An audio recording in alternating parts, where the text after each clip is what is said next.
So we are now on Deuteronomy 8:20. So here we go. Like the nations that stood before you, you will perish if you do not obey the Lord your God. So the first thing is historical background. So Moses is essentially telling them and prophesying of what is going to happen to the nations that they are about to meet. For those of us that have read ahead of Deuteronomy, we know that many of these nations, such as the Canaanites, suffered greatly for their disobedience and idolatry against God. And here we see Moses reminding them of just that. I often like to think of these last, I would say, 3 or 4 verses that we've been going over as the commands against idolatry.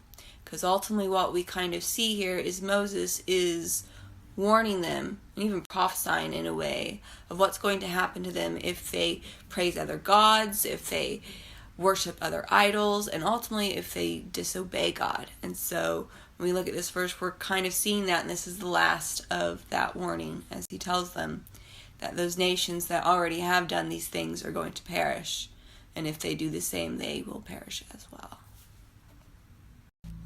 When we are applying this, we're kind of, again, summarizing those 4 last verses, that ultimately sin brings destruction. Idolatry brings destruction, and any attempts to replace God ultimately only brings our own suffering. We see Moses warn them of this. We see Moses remind them of his mercy and his faithfulness and staying with them. And we're reminded of this in our own life as well, as we attempt to apply this to our life as we both memorize it as well.